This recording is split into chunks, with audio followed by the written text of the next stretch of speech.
नमस्कार दोस्तों। एक बच्चे ने पूछा है मैं अपने मन को अपने नियंत्रण में कैसे करूं, अपने माइंड को कंट्रोल कैसे करूं।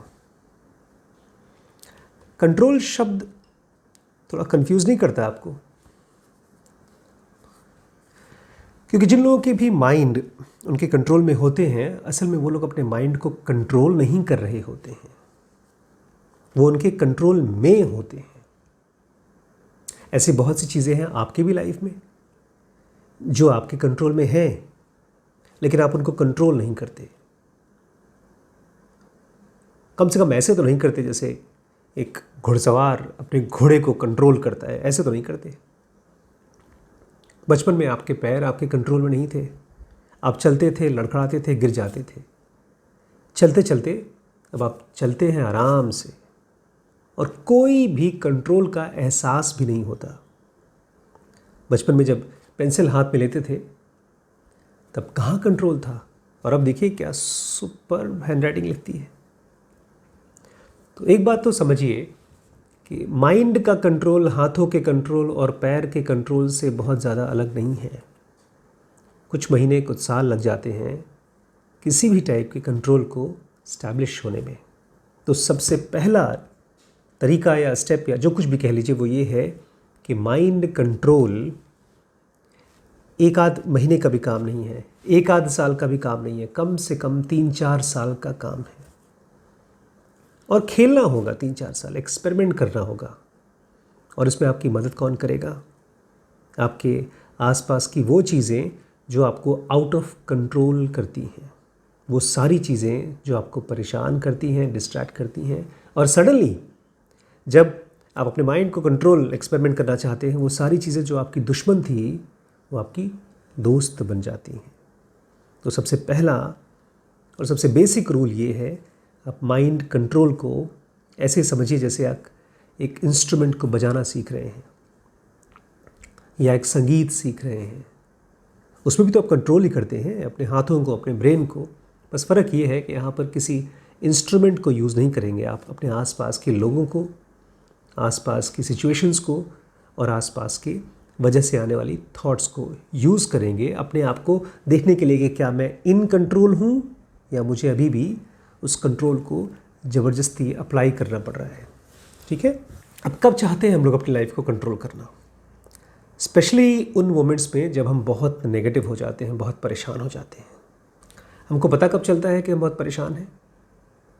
जब बारिश आती है, बाढ़ आती है, हम डूब जाते हैं और सब खत्म हो जाता है। उसके बाद जब हम पूरी तरह से आउट ऑफ कंट्रोल हो जाते हैं और उसके असर को झेल लेते हैं, तब पता चलता है। इसका मतलब ये है कि इसको ऐसे देखिए जैसे आपका एक घर है और वो किसी वजह से छूटा हुआ था, उसमें ताला नहीं लगा हुआ था, दरवाज़ा बंद नहीं था और आप भूल गए थे, कहीं बाहर गए थे और घर में एक चोर आया, उसने सारा सामान चुरा लिया, चला गया। उसके बाद जब आप घर आए तब आपको एहसास हुआ, अरे बाप रे बाप, गई भैंस पानी में। और ज़्यादातर चोर कौन होते पता है ना? अपने ही जान पहचान के लोग जो आपको पहले से जानते हैं, जिनको आपने एंट्री दे रखी है अपने घरों में। तो दूसरा टिप या दूसरा सीक्रेट या दूसरा तरीका ये है, माइंड को इन कंट्रोल में लाने के लिए, तहजीब में लाने के लिए, संयम में लाने के लिए, रिकॉग्नाइज, पहचानिए। कोशिश करिए कि अगर पहले ना सकी तो कम से कम बाद में, जब आप पूरी तरह से आउट ऑफ कंट्रोल हो गए, तो बाद में जाकर देखिए वो मोमेंट कौन सा था जिस समय आप डिस्टर्ब होना या आउट ऑफ कंट्रोल होना शुरू हुआ था। शुरू में नहीं पता चलेगा क्योंकि प्रैक्टिस चाहिए ना। धीमे धीमे आप स्पेसिफिक्स छोड़ देंगे, पर्टिकुलर्स छोड़ देंगे। पता है हम अपने अंदर के थॉट्स को और इमोशंस को पहचान क्यों नहीं पाते? हम सही में पहचान नहीं पाते। हमको लगता है हमारे थॉट्स हैं, हमको लगता है हमारे सोचे हुए इनसाइट्स हैं। जब हम किसी को देखते हैं और उसकी लाइफ को देख करके हम जलते हैं या हमें गुस्सा आता है, तो हमको लगता है उस समय ये नहीं समझ में आता कि हमको गुस्सा आ रहा है, हमारे दिल में जलन चल रही है। हमको लगता है जो भी हमारे मन में थॉट्स चल रहे हैं वो सब सच है। अगर मेरे मन में ये थॉट आ रहा है कि ये कल का छोकरा जो मेरे साथ स्कूल में पढ़ता था और मुझसे कॉपी और किताब लेकर के कॉपी करता था, आज वो इतना आगे चला गया।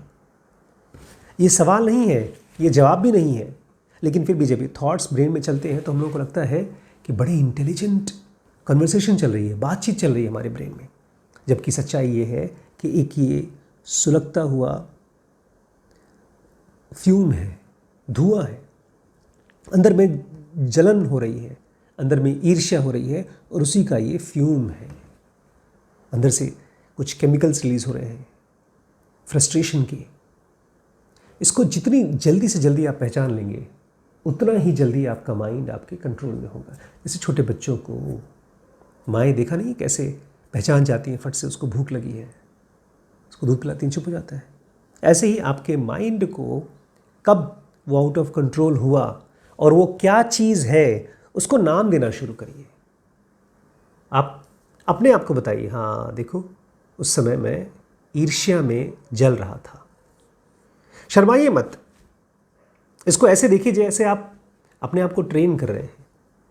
जब आप साइकिल चलाते हैं या म्यूज़िक बजाते हैं तो जहाँ कहीं गिरते हैं तो ये थोड़ी बोलते हैं मैं गिरा थोड़ी, तो ऐसे ही फिसल गया था ना।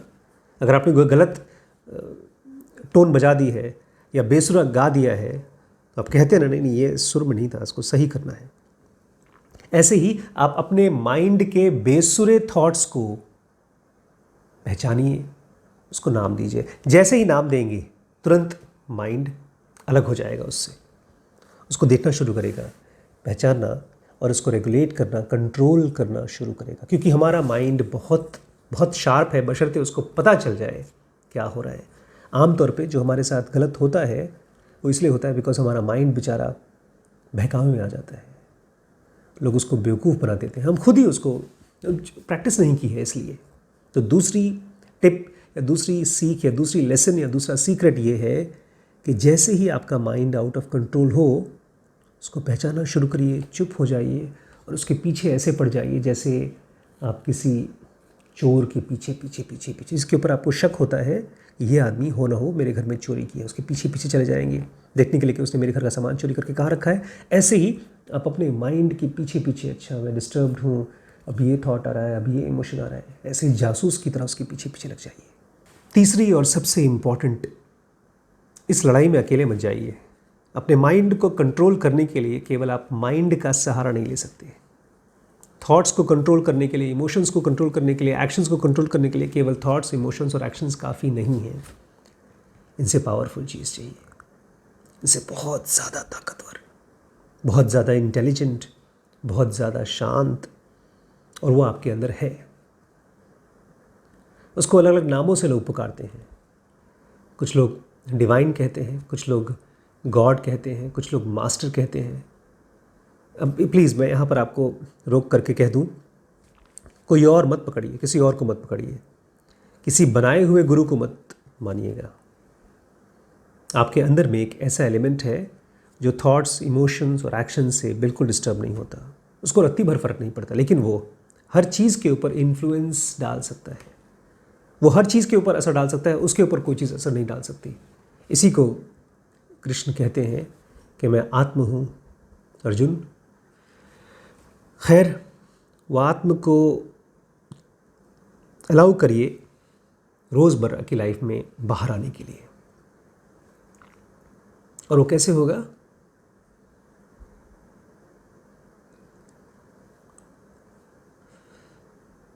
पास्ट के थॉट्स को इरेज करके।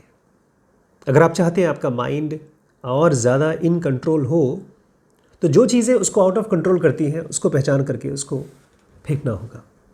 और इसमें one of the biggest factor है हमारा पास्ट। हो ना हो, हर चीज़ का बीज पास्ट में होता है। जब भी आपको कोई ऐसी मेमोरी, और चाहे वो 5 मिनट की मेमोरी हो, चाहे 5 साल पहले की मेमोरी हो, जब वो बाहर आती है, उजाले में आती है, आपकी अवेयरनेस में आती है, तो अपने आप को रिवील करती है। आप उसको पहचान सकते हैं और उससे फ्री हो सकते हैं। और जैसे ही फ्री होंगे वैसे ही आपके अंदर का वो डिवाइन कंट्रोल लेना शुरू करेगा। और साइन क्या है? अगर आपके अंदर का डिवाइन आपका कंट्रोल ले रहा है तो आप ज़्यादा पीसफुल होंगे, आप परिस्थितियों से कम डिस्टर्ब होंगे, आपको ऑलमोस्ट हर एक परिस्थिति या तो आपको कुछ न कुछ सिखाएगी या तो अपने आप से मुक्त कर देगी। अगर आपका माइंड आपके डिवाइन के कंट्रोल में, आपके सेल्फ के कंट्रोल में आ रहा है, तो आपके आसपास के लोग भी आपकी पीस को महसूस कर पाएंगे। इसके लिए कुछ एक्टिविटीज़ कर सकते हैं। जैसे ही आप डिस्टर्ब्ड हैं, आप टच करना शुरू करिए अपने शक्ल को, अपने चेहरे को, इस टच को महसूस करिए। जैसे ही आप फिज़िकल चीज़ को महसूस करना शुरू करेंगे, आप देखेंगे कुछ सेकंड के लिए ही सही आप अपने मेमोरीज़ में से बाहर आ गए हैं। अपने कानों की आवाज़ों को थोड़ा सा कॉन्शियसली सुनिए। आसपास की आवाज़ें जो ऐसे ही चल रही थी, उनको बारीकी से सुनिए। जितना ध्यान से सुनते हैं, उतना ही आप मेमोरीज़ से अलग हट जाते हैं, उतना ही आप अपने डिवाइन के साथ एक होते हैं, अपने साइलेंस के साथ एक होते हैं। साइलेंस बहुत मिस्टिकल चीज़ है। एक बार वो लगाम पकड़ ले, बस फिर कुछ नहीं करना। फिर तो बस आप अर्जुन की तरह पीछे बैठे रहेंगे और आपकी ज़िंदगी आपका कृष्ण चलाएगा। अगर ये वीडियो आपको ज़रा सा भी हेल्प करता है, तो इस तरह की वीडियोस को देखने के लिए डीप नॉलेज को सब्सक्राइब कर लीजिए, लाइक करना मत भूलिए और अपने दोस्तों से शेयर करिएगा। और अगर आप इंस्टाग्राम पे हैं तो हमें फॉलो करना मत भूलिएगा। नमस्कार।